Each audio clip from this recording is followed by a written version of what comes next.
Welcome to Loading the Bar with physical training experts Parker McBride and Matt Wasco.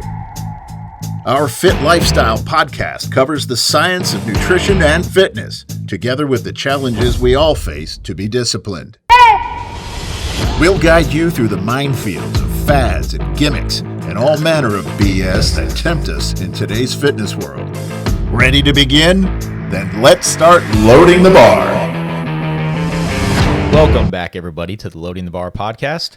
Parker McBride here, joined, as always, by my co-host Matt Wasco, and we are welcoming back another very special guest today, Bryan Keller. Bryan was on a few months ago with us, and we've got him back here today. So, Matt, Bryan, how are we doing?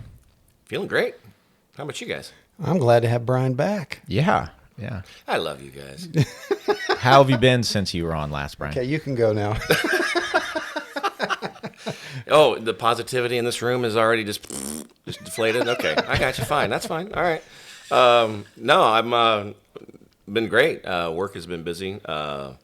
Been really trying to get through the ups and downs at the gym, the lulls that your body and your mind go through from time to time of just same old, hitting the gym all the time and hitting it hard. I hit it as hard as I can. So just going through that mentality and process, but beyond that, everything's wonderful. We're getting into springtime, weather's warming up, sunlight is getting longer, loving it. So we have a lot to be thankful and happy for, and I'm digging it. It's all good. Tell us a little bit about what that shirt represents. Oh, this love all, serve all. Well, so I go to a church that is non-denominational. If you want me to put the name out there, you want me to go ahead and give the name? It's Eagle Creek Church. It's on 291 South in Lee Summit. Matt and Sherry, the pastors, are wonderful people. We are a non-denominational church that basically Matt preaches truths from the Bible. So he doesn't sugarcoat anything. It's not one that, hey, they're sympathetic to this or sympathetic to that. And what's in the Bible is in the Bible, and that's gospel, and that's truth. And it's a very good church. We have a lot of people. So we have Serve Our City is what we call it from time to time. And today was one of the many, I don't know, there were probably 10 or 12 different things we could do. One of them that Megan signed us up for was to make lunches at the church in our cafe area for, I think they called it neighbor to neighbor maybe. So basically we were packing up bag lunches for someone to take them down to the inner city, the bad parts of the inner city where there's a lot of homeless and a lot of drug use and addicts, and taking it down there and giving it to them while they also preach the word of Christ and the Bible, and try to offer them some resources to get them help for their drug addictions and get them off the street. So we just did all our small part by making the lunches, and then they'll take them down, I think, tomorrow and start their work there. How long have they been doing this? Honestly, I think I'm not sure on this one. Matt and Sherry have had the church. I think they've had Eagle Creek now for 20 years, I believe. But Megan and I and family have just been going for a year and a half, 2 years, about 2 years, I think. So we're still learning a lot about it and trying to figure out, different things with it. But we go every Sunday, unless we're not feeling well. Then we can watch it on Zoom from home. But great church. And I actually knew a few people that ended up going that I didn't. Well, so if you guys remember the name Terrence from the old gym, did you guys ever know Terrence? Mm-hmm. Okay, Terrence was there before you guys got there at the old gym. He goes there with his son. So there were a few other people there that I realized that I knew that go there. So it was kind of nice to, feel. Well, Alan Doty and his family go there. Yeah. So it's a good church. Yeah. Well, it must be. The pastor's name is Matt. Right. Am I supposed to read into that? No. Well, Matt Pastor? yeah, Matt. He's a good Matt. So there you go. He's a good Matt. Wait a second. Am I supposed? No. Are you supposed to read into that one? Yeah. No, you're a good Matt too. Okay. Yeah. All right. All right. Well, we're going to dive in first here to our Fit Focus segment that we've been doing now for quite a while. This week, what we've got, it's an article published by Harvard, and the title just simply reads Healthy Longevity.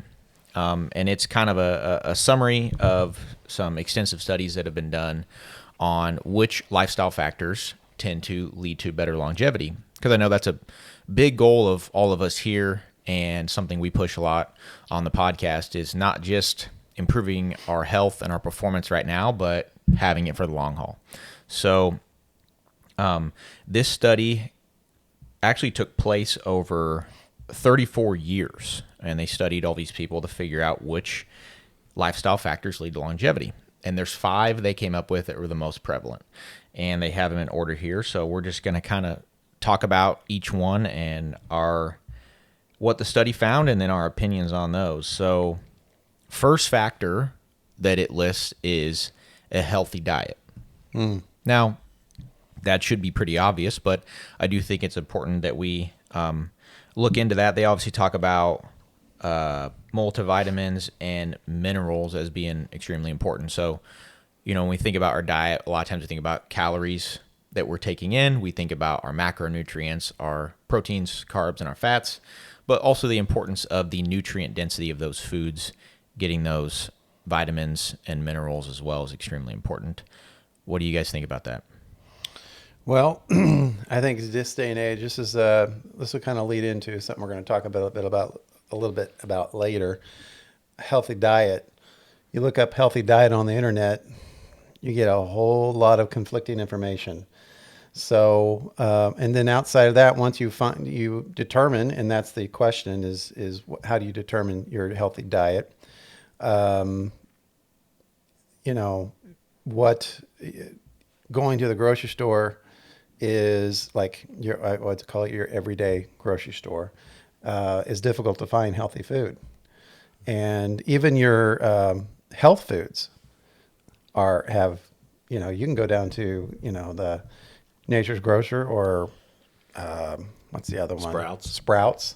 And, still they have, seed oils in a lot of the products they have there, and other inflammatories. So, what's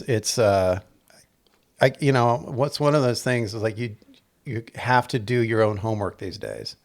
You really do. And that takes a lot of work, so it's kind of like once you decide you're going to live a healthy diet or you have a healthy diet, you have a lot of research to do to actually get to where it's actually healthy. Because a lot of things out there on the shelves say, market as a healthy product, and they're not, so. I would piggyback on that to say you definitely have to label watch and read the ingredient label thoroughly to see what's in it. So, to me, I think there's been a push by the ones that they, just feel like they want to run everybody's lives, that they're going to make a push for more plant-based things. And don't get me wrong, plant-based proteins are okay, but they're not the end-all be-all that they're telling you. They want you to gravitate towards those and use less of the meat products that I know you guys have talked about before. So to me, I think especially with that and the way that they're producing vegetables and fruits these days with putting they're genetically modifying them to where they last longer on the shelves. They take the nutrients out of them. They take the nutrients out of them more. That I think you have to supplement with vitamins and minerals and things of that sort just in order to keep yourself healthy, because of the traditional things that we're used to eating out of the ground just don't have the nutrients that they once did. So I think that you have to supplement. Yeah, we just talked about that. Right. It was a week or two ago. I think it was last week. Yeah, last week. But I agree with that. Absolutely, I agree with that. Yeah, it's more than just, finding the food that says healthy at the store, like you guys said. And a lot of times it comes down to sourcing your food locally, right? Sourcing it from a place is grown with quality. Because when they say, you talk about reading nutrition labels, well, there is an accepted nutritional value for, say, an egg, right? We know how many calories are in it, how much nutrients are in it, fats, proteins, things like that. But not every egg is made equal, right? Exactly. You know, an egg from a chicken on a big factory farm that's been in, a little cage its entire life, and it hasn't seen any sunlight, it hasn't had any natural food. What kind of nutrients is that egg going to have versus an egg of a chicken that's been raised outside, and has been Pasture, yeah. Yeah, exactly. So I think that's an important thing to keep in mind too when we talk about getting the vitamins and the minerals. It's not just what food, it's where the food comes from. Well, go ahead. I was going to say, and I think, I'm going to try to make a push to find what I would call old seeds, meaning traditional seeds that have been around. I know we should be able, as a human being, find them somewhere, but they're not seeds that have been put in a package from reproduced produce that has been genetically modified or lacking the nutrients. I mean, those old seeds before they started using all the pesticides and started using all the modification genetically that they're doing to give you a traditional, old taste. Because, like, I think if I remember right, I think you guys mentioned something last week about, I think it was you, Parker, that said, getting strawberries. I buy my strawberries in bulk from Costco because I go through so many of them, but I'm eating those and I'm like, man, this just doesn't taste the same like what a strawberry used to taste like or should. And it's because of all the stuff that they do to it. But that's what I mean, getting seeds that are traditional seeds that will give you because you can nutrify your ground by putting things in it to give it the nutrients it needs to allow your seeds to grow well. You just have to find those seeds that haven't been modified much to give you that traditional vegetable and fruit. And Right. most different types of produce have varieties like that. They're called, if you're going to buy seeds, you're growing a garden, look for the varieties that say heirloom. Heirloom varieties, like an original variety. It's not a hybrid. It hasn't been genetically modified together. And a lot of times those varieties are not found in stores and things because the stores have, bred certain varieties together, made hybrids that are better for packaging and shipping and things like that. But the heirloom varieties are going to be the ones that are the most nutrient dense typically. Well, the seed company downtown in, I believe it is called the Seed Company. It's down in the River Market area. Mm-hmm. You should go in there. They have a ton of seeds. They have, you guys know how I really like my hot pepper stuff. They have hot pepper powders and different things and different powders. But it's amazing when you walk in there. They have a lot of stuff. It's a good place to go. Seed company where? I think that's what it's called. It's in the River Market in downtown KC, in the River Market area. All right. I think it's called the Seed Company. But if you walk around a little bit, you'll see it. It's on one of the outside rows of the market, but it has a lot of good stuff. Okay, so second one we have here is regular exercise. So another kind of right? For everybody listening to our podcast, we've preached this before. And they kind of found that they recommend between 150 and 300 minutes of moderate to vigorous activity per week. That ends up being about 2 to 4 hours, somewhere in there.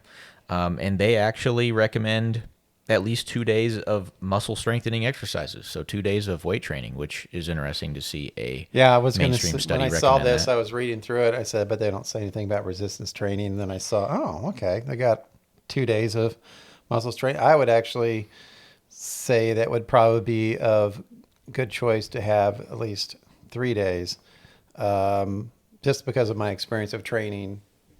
I train a couple people that are past their 60s. And both came in pretty deconditioned. And one of them I only see once a week. Now, I've been seeing him once a week for 2 years now, and just now we're getting somewhere, right? Because it was 1 day a week for 2 years. And it takes a long time to get results. So I'm a big fan of 3 days a week, but one is a challenge. So, but hey, as far as the study goes, it shows something. Well, my take on that would be, especially as you get older, sometimes it is, I guess age doesn't even really bring in a factor because there are certain people that just aren't really self-motivated to get in and do it on their own, which to me, I think those numbers, Parker, that you mentioned are probably minimal. It needs to be more than that, but at least they've given you the minimal requirements to do the study. But that's where you come in and you have a good gym partner with you that wants to work out and shares the same interest, because it helps to push you. And that's always, whether it's your spouse as you get older or whoever. I think those numbers would be greatly increased if it also mentioned doing, say, if they did a study with having a partner to work out with, because I think they would, even based on the longevity, I think that would show even better results. That's a good little PR for a previous episode with Jamie and Liz Correct. Talking about workout partners. Yep. But one of the things that it'd be interesting in a perfect world if they replace regular exercise where they're talking about doing, brisk walks and, yoga or, this what they call fast dancing, like, some type of vigorous activity. And they replace that with a second group that's doing all resistance training with some stretching and stuff like that, and see what that would have been. I know why they set it up like this, because they're appealing to the masses, right? Mm-hmm. But it would be nice to have a part of that study have been a separate group that does resistance training for the majority of their life. Well, I'm a firm believer that it's great to work out with weights, and you need that, because they do tell you that so much of there are studies that have been done on grip strength, and the stronger your grip strength is, the longer your lifespan is as well. But I see people in our neighborhood where Megan and I live that they just walk all the time. And that's good to walk, but they're just walking at their own leisurely pace. They're not picking up the speed. And I firmly believe that you have to get your heart elevated. Not only is it good for the heart to pump at a faster rate to pump the blood, but it's also good for the lungs to get oxygen in and to exercise the lungs and to get that capacity where it needs to be. If you're just going to walk at a gentle pace, you're not pushing yourself. You're not Right. You're not getting your heart rate up. You're not exercising and pushing your lungs. So to me, I think that's, as part of the cardiovascular side of that needs to be included, in my opinion. Yeah, and they actually had a conclusion here that exercise will lower blood pressure. And that helps too. Yeah. Yeah, absolutely. Along with, improving sleep quality and lowering anxiety as well. So that intense exercise, it sort of sets a new level for your body. If you take yourself to a level that you haven't gone before or that you don't go very often, then whenever you're just living your everyday life kind of at rest, it's easier for your body to do that, if that makes sense. The harder of the mountain that you climb, the easier it is to just What's walk. those endorphins? Yeah, that too. Yeah. Well, here's kind of this is personal, but here's kind of an interesting side take on getting older, blood pressure rising, but working out and keeping it down. So my blood pressure almost all my life has been like 120/60. Didn't matter what time of the day. I mean, I've been consistently 120/60. And starting about the time COVID came around, I was having prostate issues at the same time. And, COVID was just like at the peak at that point, as far as the what it was doing to our society. And I noticed my heart rate was higher. And I was like, well, that's weird. I mean, my heart rate's always been, I'm like, now it's constantly like 130/80, constantly. And I was like, it's been that way for probably since late 2021. And it's kind of like, why is it higher now? So I just chalked it up as like, COVID did something to it, because it was like overnight, at least it felt like that. Right. Well, in 2020, it was about the time where I started really adding mass to my body, like really starting to go up in weight and mass. And I went and saw my doctor like, 4 or 5 months ago. And I was like, 130/80. Okay. It's still okay. But I could tell he's like, I was like, yeah, I know. Ever since COVID, he goes, man, I think it has more to do with how much mass you have, because according to your BMI, you're overweight by a lot, but you don't look overweight. He says when you have that much mass, the heart has to work harder to get it to the muscles and get it all the way into all that mass. I was like, oh, okay, that makes more sense. So that's the other side of that, is that if you're adding mass, your heart has to work harder. And hadn't put two and two together. So I thought it was because I was getting older and had COVID. I'd go right with you on that. When I throughout my whole life, I was basically 120 over 70 quite a bit. And then when I got up to my 219, I realized there were times I was like 138 over something. And I was like, I think it was because of the beers, the everyday beers I would have, the couple I'd have every day, and all that. We've talked about getting rid of the poisons and the toxins and all that, and how it sits on you. And it was just, I think it was just from doing all of that. And then when I finally shed all my weight, mine actually got down into a more sustainable, much better level. So, yeah. But as I'm starting to try to work on my journey of adding some mass too, I'd like to see how mine goes up. But I think I'm right back where I was. Since I've lost, the weight. So anyway, sidetrack. Well, I would echo the same thing. I've noticed that as well. The bigger I am, the more muscle I have. My blood pressure tends to be a little bit higher, and whenever I am cut down a little bit more, it goes down. And I think, what your doctor said is absolutely true. I mean, I think that muscle is a lot better to have on your body than fat, but there are certain things that still requires your heart to work harder when you have more muscle. Well, you have more area to cover. Yeah. So it's exactly. pushing harder to get it out there. It's the same heart, and it's more right. more mass to feed blood to. What are you doing to me, man? You guys are giving me more muscle to pump at. What are you doing? Yeah, absolutely. Yeah. Okay, so that's a good segue into our third indicator here, which is a healthy weight. And what I like about this section, they don't really give a specific recommendation for weight, like a BMI, because I don't really like the BMI scale. Yeah. It's too thrown off because it doesn't account for muscle mass. But they talk about, instead of focusing on the actual scale weight, focusing more on visceral fat, which is belly fat, an abdominal fat, and that being a really high risk factor for against longevity. I guess the more visceral fat you have, the less longevity you're going to have. Well, so is visceral fat you can have, I see a lot of guys with the big bellies that droop over their belt, and it's very loose and soft, almost like a soft fat. But then you see some of these guys, and they've got this really big belly, but it's a hard belly. I wonder, do you guys know what the difference between those two are? Well, there's the the fat that accumulates sort of outside, and that's the fat that kind of the droopy, saggy. Then there's the fat that accumulates inside the abdominal cavity, which is around the organs themselves, and they're both high risk fat, but it's that fat that's in there around the organs that's the hard one, the problematic fat. Yeah, makes sense. I would think so. Yeah, and that has a lot more to do with you'll see a lot of heavy alcoholics and stuff, and people that maybe eat a lot of really, really crappy food that develop more of that visceral fat on the inside.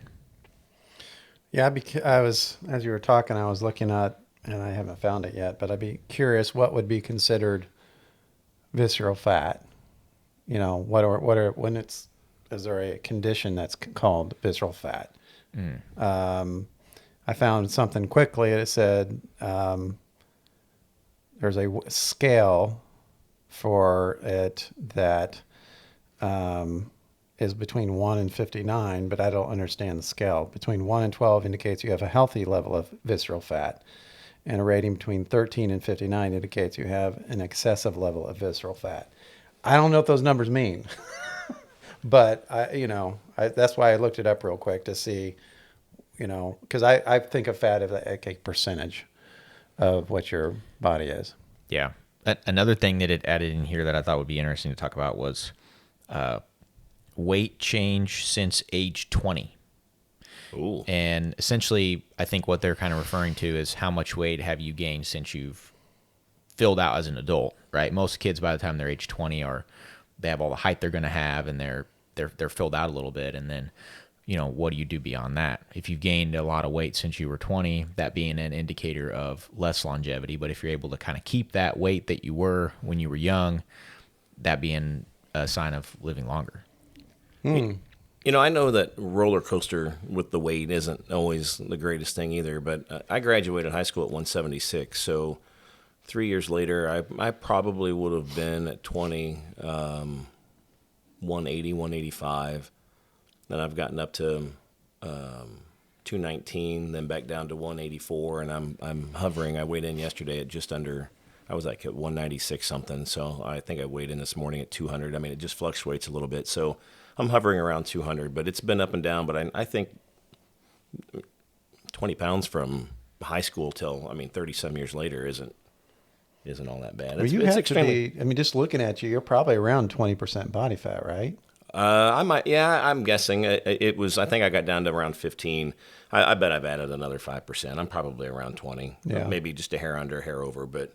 I wouldn't think it'd be over, but I wouldn't think over 35 years of. Almost 35 years later, after being 20, that 20 pounds really is all that much. I wouldn't say that that's a significant amount necessarily. No. Yeah. Okay, fourth one. This one's another kind of obvious one, but not smoking. I think it's pretty clear at this point with a lot of the research that came out that smoking is very, very bad for you, and it's going to very likely reduce your lifespan if you are a chronic smoker. Oh, I'll speak to that firsthand. My mom passed away 2 years ago. Actually, maybe now this will be year 3, 2 days before her birthday, and her heart was still good. It was her lungs that gave out. She was a chronic smoker for 50 years, and I just couldn't get her to break the habit. She said she tried, and then you'd get the kickback of, well, you don't know how hard it is, and yada yada yada. But yeah, she was that prime example. It will shorten your life for sure. Well, and I think most people that smoke for decades like that, it's some sort of smoking-related disease that ends up killing them. Mm-hmm. Rarely do they die from something else. COPD, lung disease, or whatever it might be because of all the smoking, yeah. Yeah. Matt, you got any comments on smoking? No. He was looking into that scale a little bit deeper, I think. I was jumping ahead in the study, but no, I mean, I think at this point, do we even need to talk about smoking anymore? I shouldn't be so glib, but I think that, the issue with, I think everybody knows, even smokers know that smoking's bad. This is about an addiction issue that exists in our culture, which is even greater now than it's ever been because the lack of faith, the lack of support. I think this culture is, it lends to addiction. And I think that's the biggest problem we have to address. Once the culture is more of a culture of family, faith, and, wholesome virtues, I think people will find their strength, but right now that support out there to help smokers has more to do with an addiction. Because here's the thing I'll say about smokers. I know smokers, and I've known smokers who have stopped. And when they stopped, the addiction didn't stop. Addiction just became something else, right? It just got filled in by something else. So, because if you have an addictive personality, then it's you might remove the smoking, and maybe the smoking is the less evil, but not always. And I'm not seeing now that public places have banned for the most part smoking. I don't see nearly as many people smoking as I used to, which is a good thing. I still do see some, but not nearly like I used to. I don't know about you guys. Yeah, I think it's been greatly reduced. Yeah, over the past which is a good couple thing. decades. Yeah. All right. Fifth indicator was they said moderate alcohol, which moderate as opposed to heavy. And they said that low alcohol consumption they found raising levels of good cholesterol, which I think is really important. We talk about the cholesterol ratio, the ratio of good to bad being a big indicator in not getting heart disease, and raising the fact that severe alcohol consumption can actually lower the good, taking that out, keeping the good higher, keeping that ratio better. So what, my thought would be, what's moderate to severe? Because what could be moderate to one is Two drinks daily. Okay. Yeah, they said one For no, women, no more two than for one men. for women, two for men. Well, but see, I It's was still quite a bit. I thought it was. I thought I was drinking moderately by having 2 beers a day while I was sitting and working, and I'm telling you now, when I did that, I feel a lot better now than I did then with doing that. And I was moderately drinking. I was having 2 beers a day, and I could just feel it sit on me. And I just felt just bloated. But And the other thing is that alcohol mitigates your, your muscle growth. Mm-hmm. and your recovery time and That's everything right. else. Yeah. So, like I tell people that have come into the gym, and this has been recent. I had someone come into the gym and they got hammered last night. I said, well, you shouldn't even be here. You're not gaining anything. Like your body is not going to do anything positive for the next 24 hours. Go put you on a treadmill for 30 minutes and sweat it all out. Yeah, Sit in the so sauna. I just you're just wasting your time right now. And I was honest with them. It's like, oh, okay. And I think we actually did in the session within 40 minutes. So they come back next week and don't drink the night before, because especially getting hammered. So Right. Yeah. Yeah. Well, I think this says moderate alcohol, but I think if we had to change that, we might say just no alcohol, or very, very seldom. Yeah. Because I don't think daily, even if it only is 1 or 2 drinks, I don't think daily is good for longevity at all. Well, again, I think they're trying to appeal to the masses. Well, That is true. This seems like it's a little bit. It's not quite as extreme as probably what the results actually said. Right. Obviously, it's going to be better to drink less than more, but they're kind of saying, well, just go light on it. Right.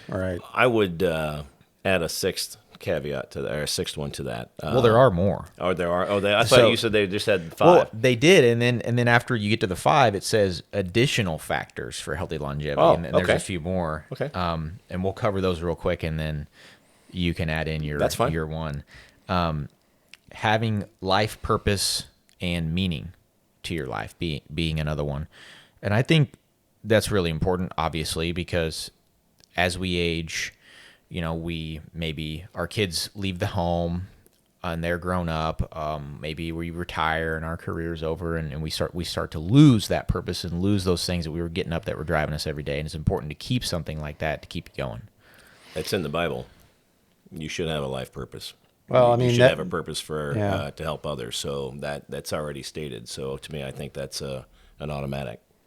Well, this probably should be number 1. Yeah. Yeah. But yeah, well, it puts, in the fitness industry, you can take it to an unhealthy level. And you've talked about it before where, your fitness can become your God, and that's what you want to avoid. You want to keep your fitness in perspective of what everything you do in life ultimately should have a purpose of serving God. Absolutely. In some form or fashion. And, guys, I'm not saying I'm perfect. I'll be have some humility on that. But the point is that that's what it's supposed to be, right? So your fitness should be just you can serve God better, right? And that has a whole, that's a whole nother issue about how that looks in life. But anyway, I think this as far as life purpose and meaning, well, heck, that's the whole reason we're on this planet. Yeah. Mm-hmm. Yep. So the next one, kind of tied into that a little bit, is social connections. Our friends, our family, the people around us, not necessarily being a isolated loner. And I think that's extremely important. I agree. Certain people have anxieties about being around other people or in just out and about, and while that's okay, you do still need to have that interaction at a bare minimum with other people, just because, again, I believe it's in the Bible. God made it to where we should not be alone. We should be around other people. We feel our vibrations are better when we are commingling with others. Yeah. So the next one that it lists is brain stimulation. That's also kind of important, kind of like having life purpose and social connections, just something to kind of keep you going and keep you active. Mm-hmm. Keep testing that brain, keep pushing that brain the same way that you would keep pushing your body. Just because you don't have to work anymore, you don't have to do anything that's mentally challenging, doesn't mean you shouldn't. Yeah. I do notice they didn't say, which I'm kind of glad, they're talking about learning a new skill, language, or exercise format. I'm not sure what that would be, but well, learning a new language is stimulating the brain. Yeah, no, I think the older you get, it's tougher to learn anyway. But I'm glad they didn't say brain stimulation, sitting looking at social media all day. Oh yeah, no. So yeah, that's wrong good. kind of brain stimulation. Yeah, that's right. Yeah. Next one, improving sleep quality, which I almost think that could probably been in the top 5. Yeah, agreed. Mm-hmm. That's extremely important, and it's harder to do all of these other things if you don't have the good sleep quality. Well, sleep quality, but amount of sleep. You need to have, you might be able to get 5 great hours of sleep, but not everybody can live and work off of 5 great hours of sleep. It needs to be, it should have been maybe 8 hours. And 8 hours of good sleep. I mean, you can toss and turn all night and have 8 hours and wake up really tired. Yeah. Going to bed at an early time, trying to keep your circadian rhythm, going to bed at the same times every day as close as possible, sleeping when it's dark out if you can, when it gets dark, you go to bed, and you get up when it gets light. That's the way it was meant to be, and that's how our circadian rhythms are sort of set. But everybody's, I think, circadian rhythm is different. Can be, yeah. It depends on habits, and over time, over years, you can sort of change it around a little bit, but it doesn't happen overnight. Just because you lie down to go to sleep doesn't mean your body's automatically going to get a good sleep if it falls outside of what it's used to. Last one that it lists here, intermittent fasting. That's interesting because it's kind of in the top 5 too. Yeah, it's more of a maybe recent trend, but intermittent fasting typically.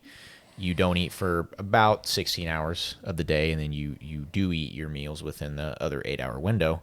And it said that had a significant impact on increasing lifespan and longevity. Again, something else that's in the Bible. Yeah, well, we've talked about this. I can't do that because of my migraines. Right. Well, but it's okay. So I haven't had any breakfast with the exception of, I'm sorry, I did. I guess I did have a yogurt with some strawberries and some honey and some cinnamon in it today. But I woke up and just made my greens and took my vitamins with my greens this morning. But I do try to not fast for 16 hours. But I don't know, Matt, maybe if you could go 4 to 6 or 8 hours, if that doesn't attribute to your migraines, that might help too. Because you are fasting if you're going 8 hours. That's still... No. I think my limit is probably 10. I noticed that I always know, I've talked to Parker about this, I always notice it on Sunday morning because I don't eat from midnight on Saturday. I'm in bed by then, but I don't eat before midnight on Saturday until after church. So there's no food in between that time. What about staying hydrated while you're fasting? Has that helped? You can. No. Oh. Has that helped you with your migraines? No. Not. I always noticed that about the time that if I miss the 7:30 mass and I go to the 9:30, I'm about 10 o'clock into the mass. I'm sitting there going, oh boy, here it comes. You didn't put a snack in your pocket? Yeah, that would go over well at church. Yeah. Well, I do have one I would add, and that is maintaining an active sex life. Interesting. You want to expand on that a little bit? Why you think that's an important thing for longevity? Well, because you have a spouse. It keeps you and that bond close which it should, because a lot of people, as they've been married longer and longer, grow apart. So the one thing that I believe there are studies out there that show and prove it is that, if you have an active sex life, you remain closer. Yeah. You remain more in tune with your spouse. Secondly, the physical benefits that I know are out there somewhere in studies. I have not been able to research into that because I didn't know what I was going to be discussing today. So, but I'm sure that along with the many mental and psychological benefits of being close to your spouse and maintaining that close bond you have, there has to be some physical benefits. So I'll just leave it at that. But that, to me, I think should be part of that. Well, I would say, it kind of would keep you young, similar to the vein of exercising your body or exercising your mind. It's another, exercising your spiritual health by staying close to God. I mean, it's kind of another aspect of that. You exercise your sexual ability, I could go with that. And I would say that, we don't just mean any sexual activity. No, you're not just going to go and just find some random person. No, it's with your partner. Staying active with your lifetime partner, and I'm probably not going to quote it exactly here, but you talk about all the biblical ties to most of these things, and that's biblical as well. It says enjoy the partner of your youth, even into your older age. Yeah. Well, I think in the Bible, I think God blessed several women that were above and beyond their years of having children, childbirth with children. And that obviously you have to have sex in order to do that. So I'm not saying go out and try to get pregnant tomorrow, which no one, older would, but there's that just gives you that physical closeness to your partner. Well, John's mom can't remember. She was very old in her later years. So, I think for all the, I'd say married couples out there, listen up. It's important. Keeps you close. Yeah. It doesn't, and when you're close, it doesn't give you the opportunity to let your eyes wander and your mind go astray. It keeps you focused on your partner because you have a partner for a reason. It's a team effort, not just, Megan and I's saying is teamwork makes the dream work. It does. Yeah. Good point. Absolutely. Well, I think all these things are extremely important factors for longevity. And one thing that I didn't highlight in the intro of this study, but it said that over the 34 years that they studied these people, they found that including these factors led to up to 14 years longer of life. So, that's pretty good. And I think if you're somebody who is interested in having a longer life, wanting to be able to enjoy more years after retirement and when, time slows down, not just retiring and then wasting away and dying, enjoying some of that later in life. And I think it's important to implement these as soon as possible. As long as those are 14 good quality years, I'm all about it. Exactly. And I think these, that's one thing the article kind of said as well is not just living longer, but living a quality life. Yeah, that to me is important. You can live a longer life, but if you're going to be confined to a bed or a wheelchair or having to have assistance every day, there's really, what's the point? Yeah, God's going to take you when He's going to take you. He has the date decided for you without you even knowing it, but it's tough to live if you can't have some quality there to enjoy it at least. Well, there's a spotlight down at the bottom that I was reading into that I thought was interesting. So the number of women in the U.S. that are obese is 37%. Women? 37%? Women. Wow. And the number of Japanese women is less than 5%. So, now I don't agree with their take at the bottom. They say Japanese has been able to control the weight, and in their diets in Japan have become similar to those in the U.S. recently, but in general they have smaller portions. They have fermented foods, less sweets, and then the last statement is they eat less red meat, which is like, okay, throw that in there. It is a college. I disagree with the red meat, but I would totally agree with the others, and my guess would be that they exercise more. They get out and they walk, and they're not as sedentary. They're moving. They're constantly working and moving and things. But I would totally agree with that, except for that red meat statement for sure. Agreed. Absolutely. So next, we're going to do something kind of interesting.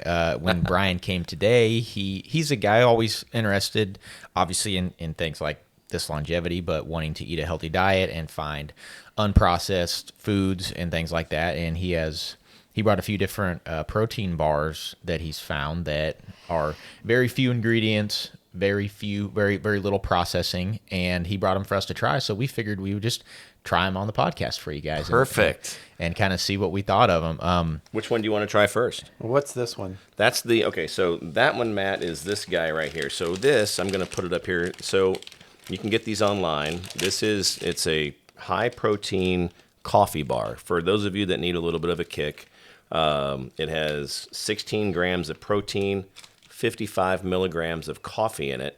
So it does have a coffee flavor, but it also has peanut butter. Now, I actually I'm not a coffee. I drink my coffee cold, so anytime I drink coffee, it's bulletproof coffee. So if I were to have a beer like a coffee stout, I'm not one of those kind of guys. But this, to me, it didn't take long for me to really like the coffee flavor out of this because I think the peanut butter kind of offsets it. But I think it's really good. It's gritty. It's a little bit gritty. So if you're not used to it, this is the consistency that you can see in it. But it breaks apart real easy, and it kind of melts in your mouth in a way. Now, isn't 55 grams? That's about a cup of coffee, isn't it? A cup and a half, I think. Or is it a Little little less? less? I was think thinking it was a cup and a coffee's half. around 80 Oh, is it? per Is cup, that? I want to Okay. say. All right. It just gives you a little bit of a wake up. It's not going to make you jittery, but it will it'll wake you up some. You taste the grittiness? It's just a little bit, but it kind of melts away really quick. Yeah. Oh, I But have you to can- say, Can you taste the peanut butter? I'm a fan Yeah. of this. And there's that kind of hint of that coffee taste in there. Mm-hmm. It's not overly strong, though. On a taste scale for healthy foods, I'd give this like an 8. It says 5 simple ingredients. It says gluten-free, all natural, no artificial flavors, naturally sweetened with honey. What are the ingredients? Let's take a look. Let me see if I can see what I should have probably had this one. Now, this one I'm not, I should have had it ready, but on this one I'm not, it said natural, let's see, what is that? Natural peanut. I don't know, see if you can read those, Parker. It says natural peanut something. Oh, yeah. So natural peanut butter, which is peanuts and peanut oil. Mm-hmm. Honey, whey protein isolate, oat flour, peanut oil, coffee, and natural flavors. Yeah, see, you're going to be really hard pressed to find stuff without natural flavors, but this next one I believe does not. So, natural flavors, as we've discussed before, allows them license to put things in that they feel are quote unquote naturally occurring or natural. So it allows license to manufacturers to put a little extra additive into the product. But if that was the very last thing, that to me, if you don't know, on a quick caveat, as you read ingredient labels, whatever they put in first has the most, and whatever they put in last is the least amount in your package. So if it's the last thing listed, then that's not too bad, not bad. And that was the coffee snacks brand, right? Yeah, that was it's you can find them online? energy boosting coffee blend, high protein coffee bar. Yes, and it's coffee snacks, SNAX. And that's not something you bought at the store. You No, I ordered got that. it online. Okay. And because I was looking through Amazon trying to find healthy protein bars with limited ingredients, and this popped up. And then, do you guys want to do this next one? Yeah. This next one is Rise Bar. Okay, so this Rise Bar, again, very similar consistency compared to the coffee bar. Now, this has only 3 ingredients. And this Rise Bar, it says almond honey. It has 18 grams of protein, 3 ingredients, nothing artificial. And it says no preservatives, no grains, no gluten, no soy, no peanuts. And this one has, let me find it where it was at. 3 ingredients, almonds, honey, and whey protein isolate. So, and that is, again, I found both of these online when I was looking for a healthy alternative, because the third bar we're going to try, I eat all the time and I like them. They also have natural flavors in them, but very limited ingredients. And although they have many different flavors, I was kind of getting tired of just having those all the time, and I wanted something to change it up because I try to have a bar a day, and I found those two. What do you guys think of this one? I would say the Rise bar I like better than the coffee bar. You're not a Not coffee only guy. taste. I'm not really a coffee guy, so I will preface it with that. Not only the taste, but the ingredients. The simplicity of the ingredients. 3 ingredients. They're good ingredients. The protein, the honey, the almonds. And it just tasted good. It had a little more of a sweet kick, I think, because it has a little more honey than the coffee bar. But I think it's good. I think it's real good. Yeah. And honey's beneficial. Yes. Okay, so the last one, Matt has already said, because when I brought him, he was like, yeah, I don't like that one. So we're not going to force this one down his throat. This is the good old, pardon me while I talk and chew. I'm sorry, that is not very nice of me to do. RX bars. Many different flavors. So it says 3 egg whites, 14 peanuts, 2 dates, and no BS. You guys want to? Well, we're not thank going to gosh. guess what the BS is, are we? So it does have the ingredients: dates, peanuts, egg whites, chocolate, natural flavors, sea salt, and cocoa. So this one, compared to these two here, the consistency is chewiness. It's very chewy, and I think it's because it has because of the dates.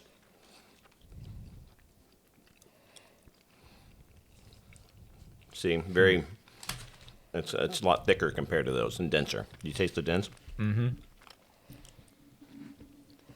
Yeah, I give that a 5.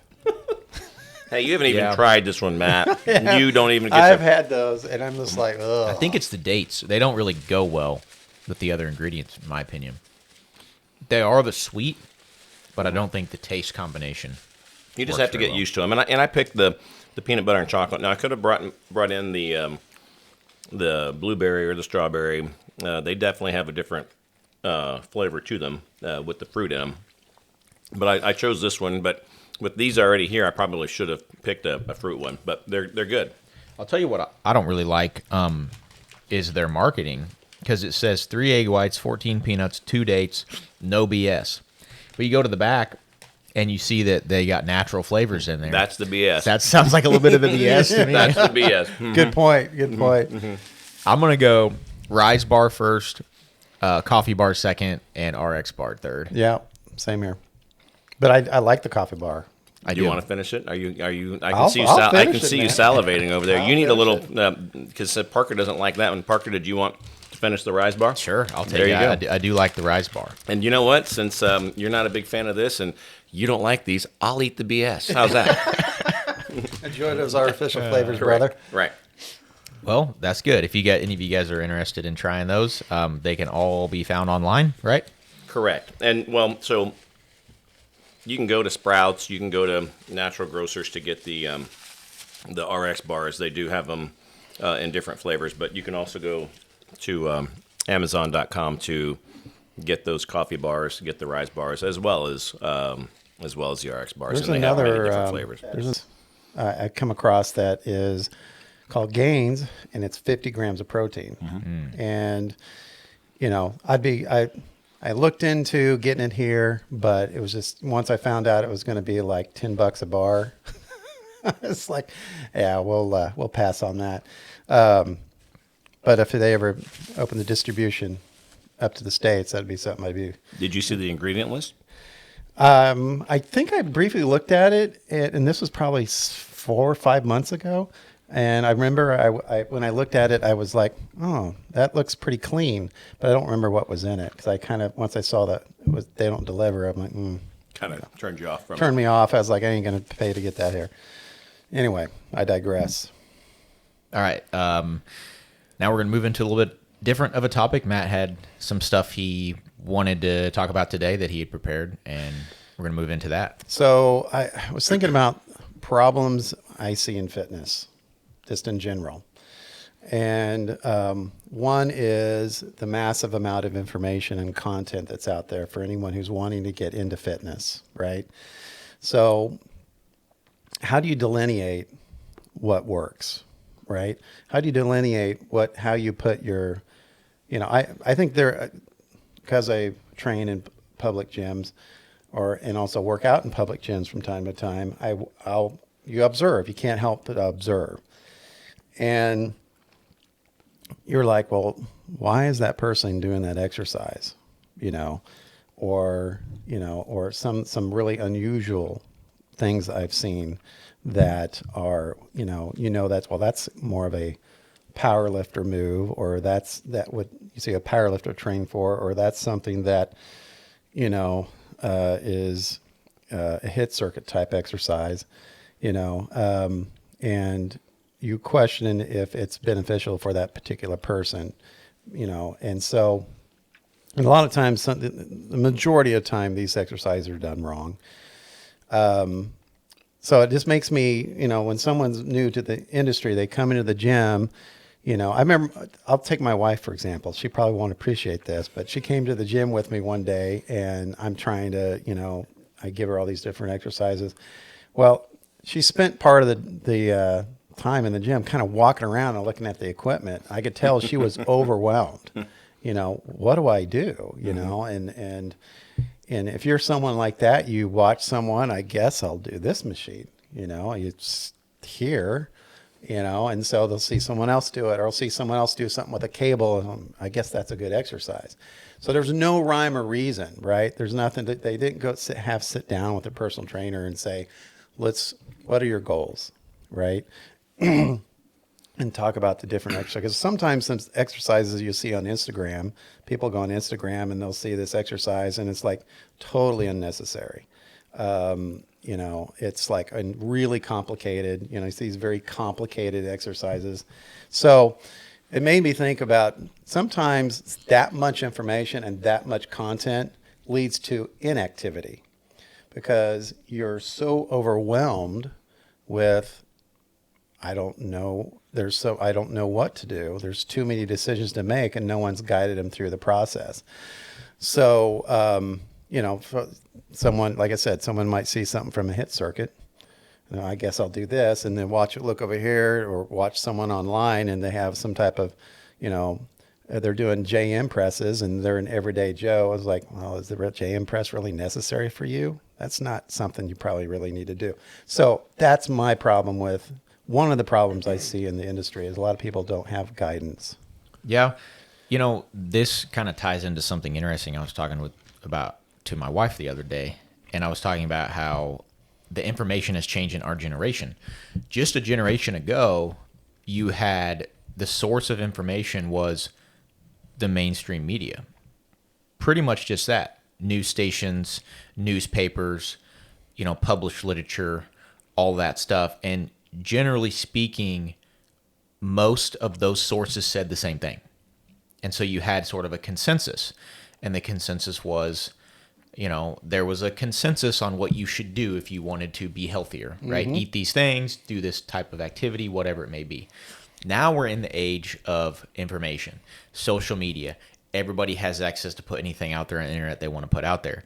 And so now, literally every perspective is out there if you look for it.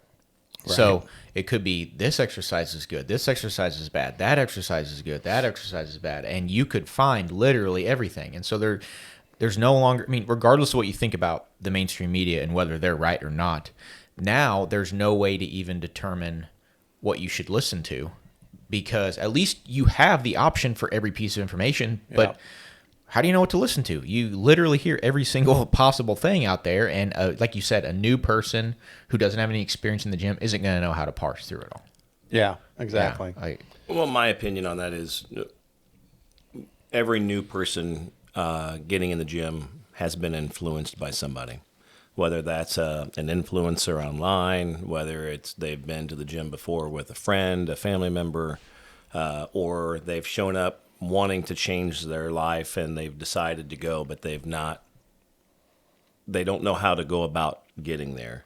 They don't know how the process starts or what should be first and foremost, which, if you don't have the money to get a trainer, then, you should probably do some research online. So they might go to the gym and they'll see those equipment pieces and they'll be watching, they'll stand back and be observant for a few times of going and seeing the people working out there. And then they'll be like, oh, that's how you do that. I could do that. And then I think they just try to see what they do because, you know, you can definitely, in my opinion, when I'm at the gym, and there's so many different pieces of equipment, all for the different body parts that we have. You can see somebody there that's new because what they're doing is you just see them trying out every piece of equipment. They're not taking. It's like they're doing a full body workout every time they come in, which because they don't know any better, I don't think. So they're not leg specific or upper body specific or arm specific. They're just going in. Oh, well, I'm going to go do a few reps of that, and they're not even doing it right. But I think it's just because they haven't been trained and they are trying to guide themselves to get some sort of start going in a positive direction. But they just need someone to just guide them, just to help them know, hey, just ask a few questions. What is it? What are you trying to do? What do you want to do? I mean, you know, and then, not everybody's willing to go ahead and offer their opinion. I don't mind offering my opinion, but I try to keep it to myself if I can for the most part. But I mean, if someone asks, I don't have a problem with helping them if needed. Well, I think the problem with that sort of trial and error mindset that a new person might go into the gym with is it takes a very long time to develop into useful habits and useful techniques, because you try something, that takes weeks, months on end before you really figure out what you're doing, because you're kind of teaching yourself. And you could fast forward that significantly with some instruction, with just some guidance from somebody that's already been there, already done it. Right. Well, yeah, you want to start off correctly because, I mean, you could go ahead and build start bad habits. Right. And you could be doing something, and for the first 3 or 4 or 5, 6 months, and you're like, I've been doing that thing wrong the whole time. And then you're like, nah, well, we've talked about it before. Remember, guys in bench press and doing chest like to roll the shoulders forward. Well, so many guys have front shoulder issues because the front delts are way overbuilt and the rear delts aren't picking up the slack, so everything's kind of coming forward. Whereas if you pinch the shoulders back and you do it that way, you're focusing more on your chest, less on your shoulders, and it's a better process. But guys don't like to drop the weight in the bench in order to do the rep right, because it's a pride thing with guys. They know that they can bench this much if they're rolling forward. Well, until you get the shoulder injury and have to rehab from that, then you start thinking about it a little differently. Well, how many times have we heard that, Parker? I've been doing it wrong the whole time. I've heard that numerous times, probably more than I can count, with new people coming in that have been going to the gym. Mostly, as I think we've discussed this, that women tend to adapt quicker than men. And I hear that a lot from when they come in and they've been working out. It's like, I've been doing this wrong the whole time, and so when you said that, I was like, oh, well, that brings back some conversations, and to kind of lead into, because of this information, what's the other side of this? That's the problem. The other side of this is the problem is that we are very isolated in ways, meaning we don't have the communities we used to have. Right. It used to be church and city community was what gave us purpose. I mean, it reminded us of what our purpose was. Right.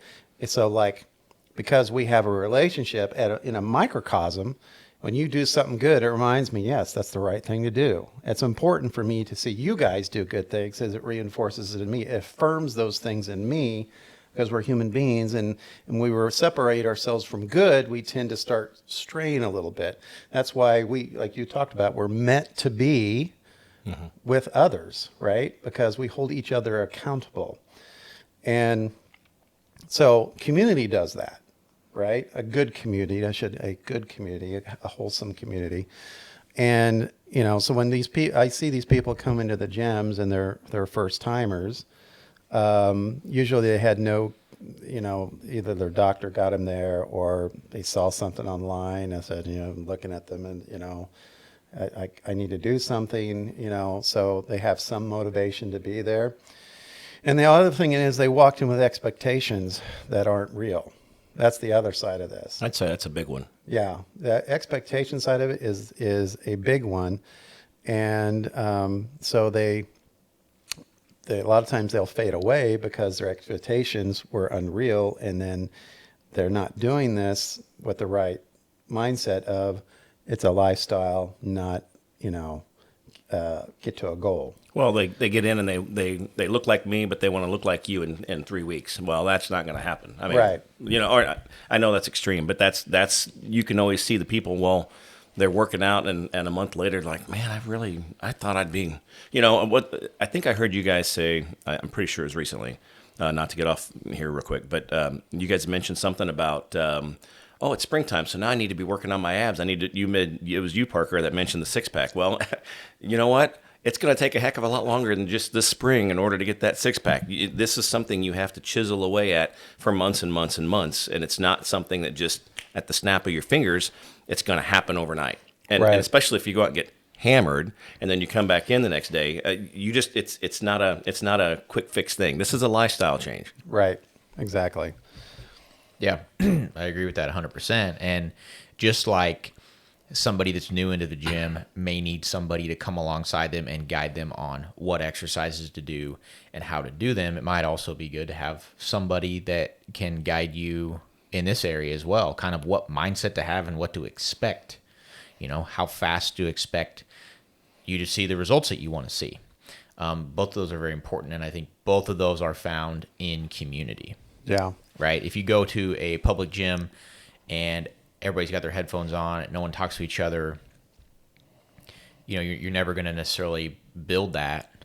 Whereas if you have a gym where everyone talks to each other, everybody knows everybody, and everybody's very welcoming to new people into the community, bring them in, not necessarily like on them right away with advice, but welcoming and like, hey, very kind of offering tips, and things, and then they kind of pick that up, and it's people that they're going through it with as well. So if you're somebody that's on your own journey, and then they come in, they're on their own journey, you're in it together. I kind of associate a good gym like the sitcom Cheers. Do you remember that sitcom? Hey, Norm. Yeah, everybody. Yeah, just said, I mean, everybody wants to be there. Everyone wants to talk to each other. Everyone knows your name. Everyone knows your name. Yeah. Yeah. And that's the way a gym should be like that. So I think communities have gotten I think communities have kind of gone away in a sense, and I think over recently the last 20, 30 years, it's just how everybody was raised to be more individual and not team or family or group oriented, which it should have been, and that's the way it was forever and ever. But these younger people were taught to be individualized and individuals themselves. So I think part of that is I think we'll get back to getting the community mindset. I think it's going to take a little bit, but when I went into this gym that I'm currently at, a public gym, everyone has their headphones on, and I think obviously that for obvious reasons that helps to when you have music in your ears or something that really gives you good vibes. You want that so you can push yourself and work out, and it helps you mentally and helps you push through what you have to push through. I get that, but I personally will pause my music or pull my headset out, and I've introduced myself to a few people.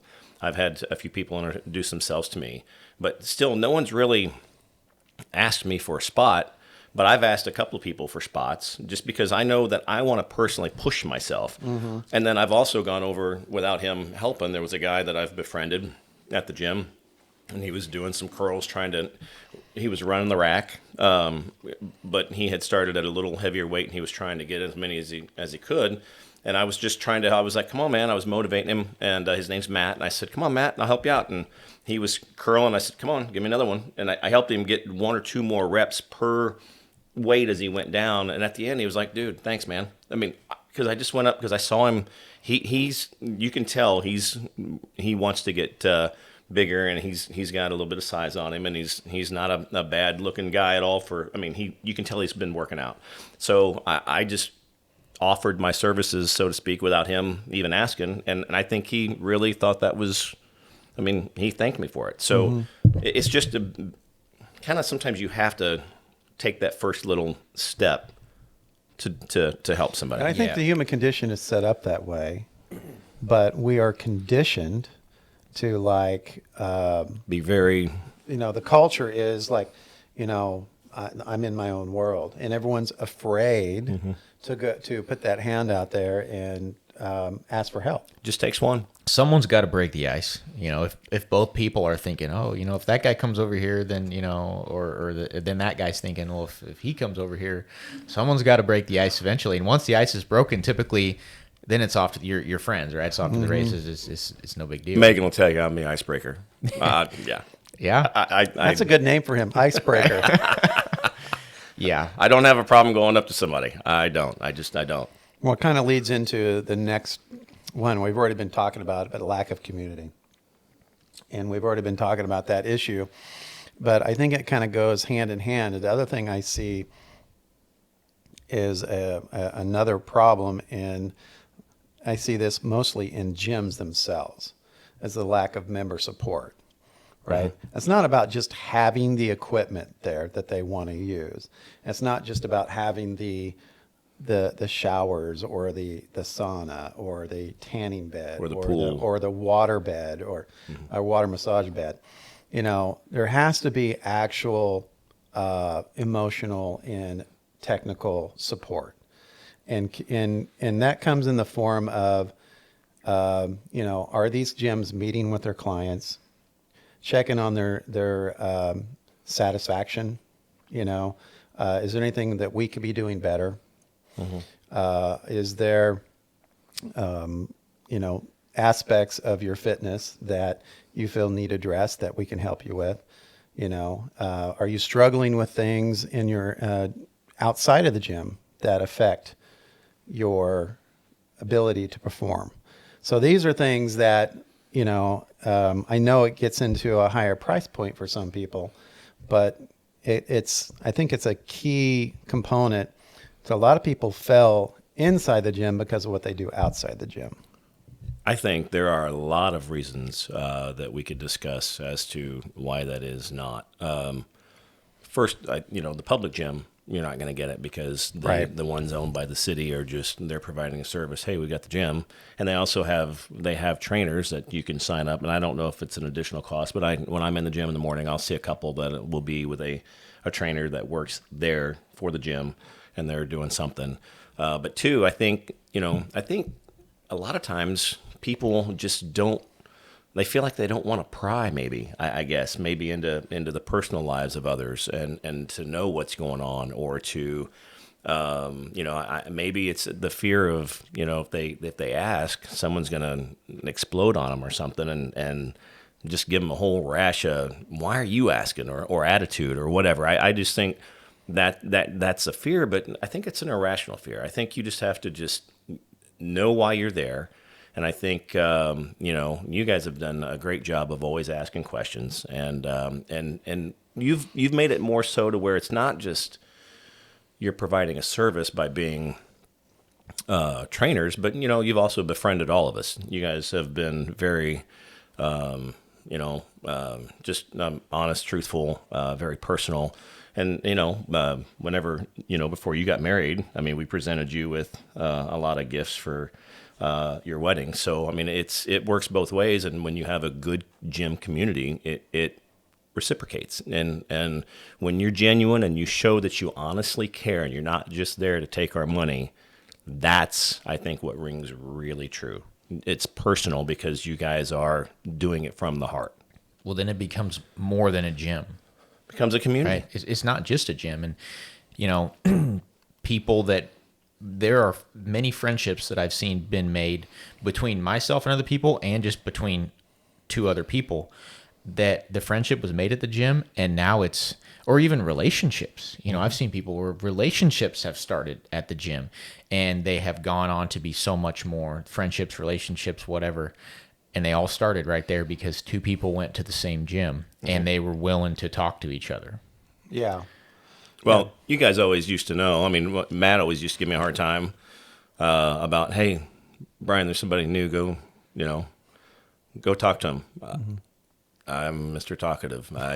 I know Brian will get him comfortable because he'll stick it, get him. He'll And break I'm the not- ice. I'm not tooting my own horn. I'm just saying but you're right. This is how this works. It's all about befriending people. And to me, I think I've always had a better experience in the gym if I'm just going about my business and working out, and even though I've got one of you or both of you training me, I still feel like I'm alone. But if I know the person I'm working out with or the people I'm working out with, it makes it better because in between sets while you're dying over here trying to catch your breath and let your muscles regroup, you're having a quick conversation with somebody. You're getting to know them better. You're being able to bounce your struggles off with them and them with you, and it makes it a team effort rather than, man, we've got 15 individuals in here and not one little group. I mean, it makes it so much better when you're talking with everybody. Yeah.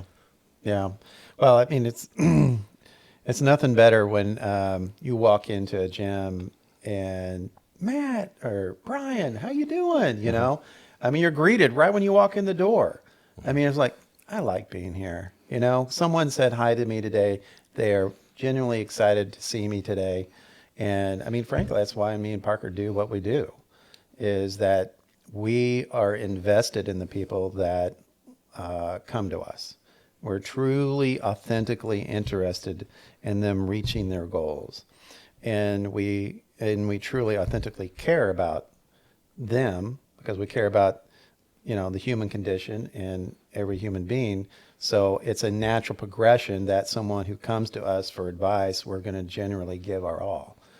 So, Well, I think it's reciprocal, like they come in the door, they're excited to be there, but we're also excited to see them. Right. I'm excited to see them come in the door, see what's going on in their lives, and put them through a tough workout, and it's a little bit of that kind of. They don't love that the workout's tough, but then they really do deep down love it, and you kind of love that. They love to hate it. Yeah, they kind of love to hate it, and you kind of love that they hate it because that means it's effective, and that also going through those struggles together and those hard times, whether it's two people working out that are working out side by side, but going through the same intensity, same struggle, or whether it's trainer and trainee, where the trainer's on the trainee to do something that they don't want to do, and maybe they're resisting a little bit, or they don't want to push through a few extra reps, and the trainer makes them, and those things build relationships. Those challenges. Yeah. I've heard a lot of that from fellow, and I've given you guys a little bit of that too. But I don't think I've given that to you as much as I've heard others, because I do try to go ahead and suck it up, and even though you'll hear me go. Oh, really? You guys are getting right now. I've got to do that. Okay. I just suck it up and I get through it. It's a mindset. But I know there have been plenty of times I've come in, because you guys know I was always in early, and I'd come in and one of you guys would be like, hey, good morning, man. I'd be like, good morning.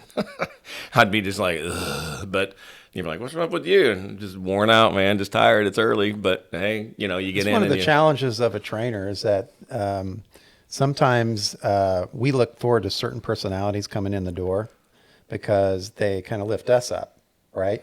But the goal of a trainer is that it doesn't matter who walks in the door. It could be, some very monotone, never show emotion type person, and we have to be their energy, right? It's like, hey, John, how you doing? And just you have to be emotional support for them, even though they don't reciprocate, because that's our responsibility. And we are generally excited to see them be there, but we have to, that's another part of being a good trainer. And that's why I think it's important that member support is all encompassing. It's driving them to reach goals that they wouldn't do on their own. And it's also helping them feel welcome even when they don't want to be there. Because I've heard it many, many times. It's like, I was thinking about not coming. I was sleeping in, but I'm here. I've heard that. I'm here. That's half the battle. Yeah, I'm here. And then when they get done, it almost never fails. It's like, man, I'm glad I got that in. Well, that's what I always tell them. They'll say, oh, I'm here. I said, well, you already did the hard part. That's right. You showed up. Yeah. Pretty much. A lot of times that's harder than the workout. It is. Yeah. Just getting there. Well, So- what I think, what builds that community for you guys is, just as you mentioned, if you have one of your clients that comes in and they're constantly just always just monotone, just come in and like this and, whatever. Or if they're all, whatever the case may be, if they're all hyped up or monotone or whatever, you guys get to know them well enough because you genuinely care and you want to get to know them that, let's say that monotone guy one day, just all of a sudden he came in and he was all excited. You'd be like, what's up with him? And then you'd want to find out because you guys know, you guys always knew when I would come into the gym if I was worn out or if I wasn't having the greatest of days. Because I'm usually coming in, hey man, let's go. You guys could tell, am I wrong? You guys could tell if I was having, because Parker even was like, you all right? He'd look at me sometimes, you okay? And then, I'm just tired. I'll get through it. I'll be ready to go in a minute. But you get to know those personalities of everybody in the gym, and that way it helps you to know if there's been a change that they don't necessarily want to talk about, or if you need to pry or get more out of them because they're actually in a better spot than what they usually are. And you guys get to feel all that because you get to see all that, and that's getting to know your individuals you work with. Yeah. I agree 100%. Yeah, absolutely. Well, we're coming up on our time here, guys. Well, Bryan, we're really glad that you joined us on such short notice. Yeah. I love it when you guys at night. Hey, I'm blessed to be that you guys think enough of me to have me on more than once, and I would love to come back anytime you guys want to just shoot the BS, not what's on our bars. I think you started a trend, so every time you come, you have to bring something new for us to try out. Well, you know what? I could definitely do that. I have some new protein powders I've been getting, and I've been trying. We can have a little mix station here. Yeah. And Bryan is the go-to guy for workout type supplements and that are clean ingredients because he's always researching those all across the spectrum, not just protein bars, protein powders. He's always finding protein powders, finding like electrolytes for the drinks, and you name it, he's finding the healthy version. So that'll be Bryan's job coming here. Is that he's going to he'll be the segment that brings in the product tester, new products on the market. Yeah. I like it. Well, so that quickly just goes back to what we just discussed for the majority of our podcast today is longevity. And the older we get, the more we need to find cleaner things because your body doesn't react to the junk as well as it used to the older you get. So it's imperative that you get cleaner things to eat and drink and try to sustain your body as long as you can. Absolutely. Well, we thank you everybody for listening. This was episode 17 of the Loading the Bar podcast. 17. And we're excited to be back with you guys next week for another great episode. Yeah, and guys, stay tuned. We got a lot of excitement coming up in the future. Love you guys. All right, see you later. Hey, look at you. You've completed another milestone by finishing this episode of Loading the Bar. Your future self thanks you profusely. Loading the Bar is podcasted from Lee Summit, Missouri. Email us at cpt.kansascity@gmail.com. Forge ahead and share your progress. And we'll see you back here for another episode of Loading the Bar.